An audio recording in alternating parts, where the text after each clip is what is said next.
Well, good morning. Yes, it's me, Kenny Polcari, your host of the party. And today's Wednesday, February 5th, 2025. And here are the things you need to know to get your day started. Well, the volley continues, right? Stocks decline on Monday. They advance on Tuesday. They look like they're going to decline on Wednesday.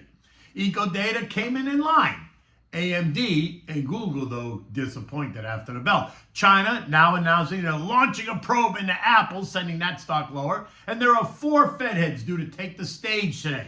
It's going to be a standoff, right? We'll talk about that in a moment. And what do we have for dinner tonight? We're having the chicken Valdostana. So simple and easy to make. Okay, so stocks rebounded by the end of the day yesterday after a volatile early start. Think those trade war concerns, right? Eco data revealed that the JOLTS report continues to suggest that the labor market is just fine.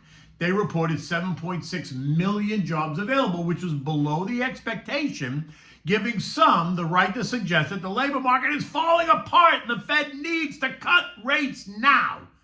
Oh my God, I can't stand it anymore. They also reported a 2% quit rate, which was higher than expected. And remember how you interpret that number. The quit rate is the percentage of people that voluntarily quit, assuming that they can get a better job with higher wages. So again, I'd say it's a mixed to better report. The fact is we still have 7.6 million jobs available, jobs that are unfilled, jobs that represent demand by employers. But the slowdown does support the idea that the job market may no longer be a source of inflationary pressures. Let's hope, right? But we'll run with that. Now, factory orders were a bit weaker, down 9/10. Factory orders ex transportation were up 3/10. Durable goods came in at down 2.2%, right in line, so there was no surprise there. Tech ultimately taking the lead. You can thank Palantir, was up 24% yesterday, ahead of Google's earnings last night after the bell. By the end of the day, the Dow had gained 135 points. The S&P was up 43 points. The NASDAQ added 262 points. The Russell was up 32 points. The transports added 178. The equal-weighted S&P was up 10 points, while the MAG 7 index gained 460 points, or 1.7%. Now, after the bell, we heard from 22 companies. And while they're all important, let's be honest, all eyes were focused on the tech names. AMD, they beat, but disappointed on data center revenues, suggesting a disappointing outlook for their AI growth. AMD is quoted down $10 this morning, at down 8.5%. Google reported, and they beat on the top line with earnings per share of $2.15 versus $2.13. But they disappointed on the revenue line, so get ready. They reported $96.47 billion versus the expected $96.62, a 1/10% of a miss. Cloud revenues came in at $11.96 billion versus the expected $12.9, a 1.8% miss. While they ramped up spending on their AI from $57.9 billion to $75 billion, a 30% increase, and that apparently was the line item that sent the Alamos into a tailspin, taking 7% or $15 out of the stock in the moments after the announcement. Okay, but did they see that ad revenues jumped by 10%? I guess they didn't. In any event, this morning the stock is only quoted lower by about 2% or $5. I just think about the poor bastard last night that panicked and sold his stock down $15 in the after-hours session, right? Whatever. In the end, remember what I said on Tuesday. Monday's meltdown did cause some internal damage to the markets and individual names. So the short-term jitters that saw some great names lose more than 5% is proving to be a longer-term opportunity for both day traders and long-term investors. But continue to expect volatility in the days ahead as the healing process continues, and this will continue to provide opportunities. With stocks higher, the VIX moves lower, right? And yesterday it lost 8%, settling in at 17.15, bringing it right back to trendline support, while still leaving it in that cautious range. This morning the VIX is up 2%. You can thank those Google earnings and Apple's weakness, right? Stocks trading down 3% today after China launches their probe on the App Store fees, right? And you can blame that on this morning's weakness. The volley and the tariff continues. While Mexico and Canada came to the table, China is still a question mark, right? U.S. tariffs on China took effect on Tuesday. Chinese retaliatory tariffs will hit us on the 10th, unless Donnie and Gigi, otherwise known as Ding and Dong, come to an agreement. Now, there is a reasonable expectation that the tariffs will not be the disaster that some expect. The market is pricing in the idea that this first shot across the bow is just that, the first shot across the bow. Let's see what the second shot looks like. Bonds rallied a bit. The TLT and TLH both gaining 0.3%. This caused yields to decline just a tiny bit. The 2 years now yielding 4.19, the 10 years yielding 4.47. Just an FYI, after all this action this week, yields have not really moved at all. 1 or 2 basis points. And all this could suggest several things. Could suggest cautious optimism, maybe indifference, confidence that the Fed's doing the right thing. Maybe the eco data is not so shocking, or the volatility is seen as temporary. In any event, bond market investors are not panicking. Rather, they're seeing the volatility as an emotional reaction rather than a shift in economic conditions. Yesterday, oil was erratic, at one point falling 2.5%, breaking through 2 trend line supports at 72.04 and then again at 71.56 to test a 3rd trend line support down at 70.39 on the back of the China tariffs announced in retaliation.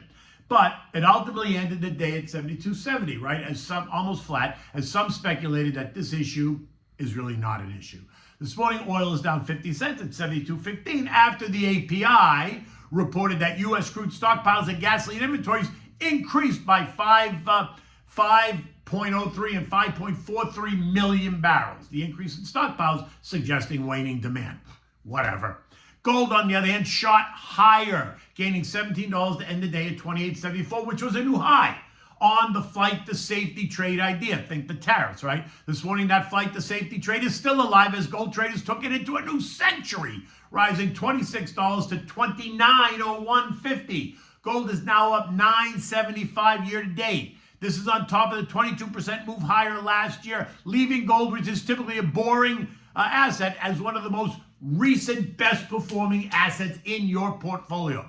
Eco data today includes mortgage apps and ADP employment, which is expected to show 150,000 new jobs. S&P services PMI at 52.9 and ISM services PMI at 54, both in expansionary territory, suggesting that the services part of our economy is just fine, remembering that our economy is a 75% services economy. So that's a key data point. U.S. futures are down at 6:30 this morning. The Dow is down 65, S&P's down 26, the Nasdaq's down 180, while the Russell is up 3. And this makes some sense after the AMD and the Google earnings and the Apple price probe, along with the ongoing uncertainty concerning the potential trade war. It also makes sense that we're seeing this back and forth after the sell-off on Monday that saw us test as low as 59.20 on the S&P, a level that I think is going to test it again as the market recuperates. European markets are scattered this morning. Spain's up 1%, but Italy's down 0.6. Everyone else is somewhere in the middle. There's no eco data to speak of, so the focus there remains on earnings as well. The S&P closed at 6,037, up 45 points, taking back the 45 points it lost on Monday. We remain in this 59.20, 61.15 trading range, really hugging the trend line. We're going to get 4 Fed heads speaking today. Chicago's Austin Goolsbee, who is a dove. Richmond's Tommy Barkin, who leans hawkish. Governor Michie Bowman leans more hawkish. And Vice Chair Philly Jefferson, who leans dovish. So it's a tie. Let's just see what the market interprets from the conversation, understanding that the market wants to be dovish. They want lower rates. So do not be surprised if it ignores the hawks and focuses on what the doves say, trying to convince themselves that the Fed just has to cut rates. And this means that it remains a challenge to have a high degree of conviction right now, which supports my ongoing thesis. Do not get FOMOized. Do not make emotional decisions. Do not chase anything. Create a plan and then stick to it through thick and thin. Taking advantage of stocks on sale, now a sale being defined as greater than 10%, but remember, each stock and sector is a little bit different. Stocks that have been really stretched, well, they're going to see a bigger corrective move. But have your list ready to take advantage when those moves happen, because that is the opportunity. Okay, so what do we have for dinner tonight? We're having chicken Valdostana. This is a classic Italian dish, right? It is perfect for a weeknight or it's perfect for a weekend get-together with your friends. What makes it even better is that this dish really comes together in all of about 15 minutes. Now, for this, you need thin sliced chicken cutlets, flour, olive oil, salt and pepper, butter, chicken broth, white wine, prosciutto cotto, and fresh parsley and shredded fontina cheese. Now, prosciutto cotto is Italian cooked ham, distinct from prosciutto crudo, which is dry cured and aged. Cotto means to be cooked in Italian, referring to the process in which the ham is slowly steamed at low temperature. Okay, so begin by shredding the fontina cheese right on the grater, and then set that all shredded cheese aside. Rinse and dry your chicken cutlets with a paper towel, season them with salt and pepper on both sides, and then dredge them in the flour, shaking off any excess.